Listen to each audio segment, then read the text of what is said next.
Hey everyone, welcome to this explainer. I am absolutely thrilled you're here today because we are unpacking a truly fascinating 2026 study recently published in Frontiers in Psychology. We're going to explore exactly how a young athlete's home life intersects with their behavior when they're actually out there competing. I mean, if you have ever spent your weekends sitting on those incredibly hard gymnasium bleachers, cheering your heart out and just riding that wild emotional roller coaster of youth sports, you're going to love the insights we've got lined up today. So let's kick things off with a pretty big question. Why do some young athletes manage to follow the rules, cooperate with their teammates, and play fair under intense, literal game-on-the-line pressure, while others just kind of struggle or even bend the rules? It's a question coaches have been pondering for decades, right? And honestly, it is a real, everyday struggle for sports parents trying to figure out the best way to support their kids when the heat is totally on. Okay, let's dive into this. Listen to this quote from a parent featured in the Wrestle Insight article we're analyzing today. "I don't want him to complain during matches, but I end up snapping at him myself." Wow. I mean, honestly, how relatable is that? Most parents whose kids play sports have wrestled with this exact dynamic. We're all just trying to figure out, how involved is too involved? We completely understand this parental experience, and today we're going to look at it purely through the lens of recent research, completely free of any judgment. Here's our roadmap for today. We'll hit behavior under pressure, what autonomy support actually is, the 2026 study findings, when pressure can backfire, some really solid takeaways for parents, and finally, one piece of the puzzle. Section 1. Behavior under pressure. Youth sports. It is an incredibly intense environment. It is essentially a cauldron of expectations, physical exhaustion, and sky-high emotions. And as this quote perfectly captures, Mom and Dad, you're the loudest ones in the gym. Your presence is acutely felt by young athletes. They hear you, they see you, and they are so incredibly aware of your energy. The central mystery researchers are asking here is, does the way we communicate at home actually shape how our kids behave out there, on the mat or the field? Section 2. What is autonomy support? This brings us to the core concept from the 2026 study by Choi and colleagues. Autonomy support sounds like a super heavy academic term, right? But at its heart, it's simply a style of engagement that offers choices, acknowledges feelings, and explains reasoning, rather than simply issuing commands. Basically, it's just about respecting the child's voice. It's asking things like, "What do you want to do about today's practice?" Or saying, "You sound really tired today," instead of just pushing for the win. It's just a very down-to-earth conversational way of communicating. Researchers generally classify these communication styles into two main camps to study them. On one side, we have autonomy support, offering choices, acknowledging feelings. On the flip side is controlling behavior. And this includes things like commanding, dangling rewards, or using guilt to push motivation. Now, I want to be extremely clear here. Researchers are absolutely not framing controlling behavior as wrong or bad. Not at all.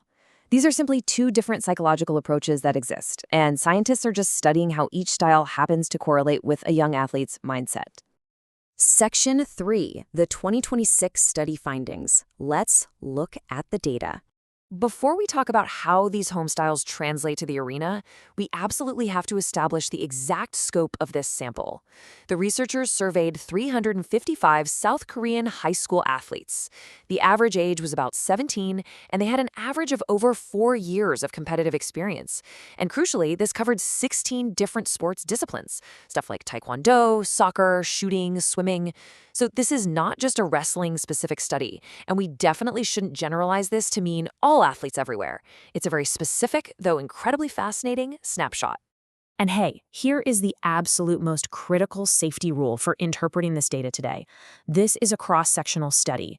That means the researchers took a survey at a single point in time. It shows statistical links. It does not prove causation. We cannot and should not say that a certain parenting style causes specific behavior on the field. It simply shows a really interesting relationship that is well worth reflecting on. Keeping that in mind, let's walk through the pathway the researchers found. It honestly reads like a chain reaction. Step 1.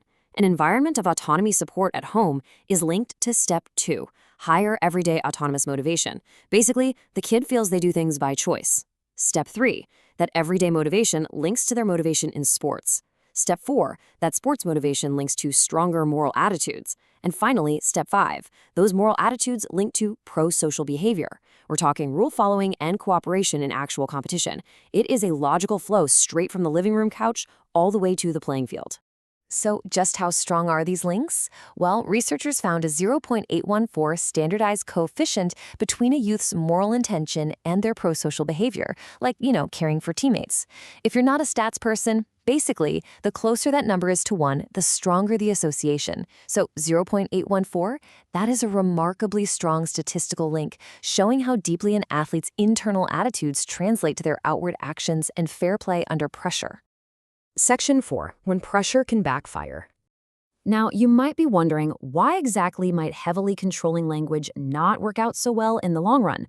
The psychological framework here is called the trans-contextual model. It basically suggests that kids don't separate a home self from a sports self. They bring their whole self wherever they go. The idea is that a child who grows up feeling I get to decide and my feelings are respected at home naturally carries that exact same self-respect right onto the mat. Let's look at how this actually plays out during a game. When an athlete operates out of self-direction, behaviors like respecting the rules and caring for teammates just naturally align with their personal values. But if a child is mostly used to just do what you're told, they might slide into doing the sport purely for external evaluation.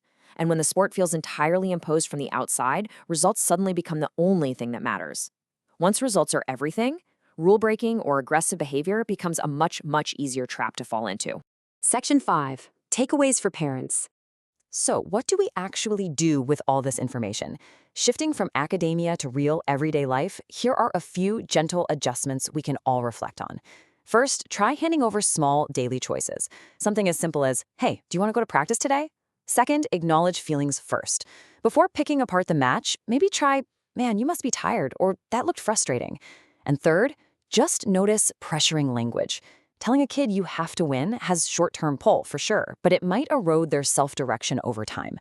And listen, there is zero need for judgment here. Simply noticing our own language is a massive, incredible first step. And coaches, hey, this totally applies to you too. These principles of autonomy support translate directly to coaching. Try leading with a question. What do you want to try in this next round? Or share the actual reasoning behind what you're doing. Here's exactly why we're drilling this movement.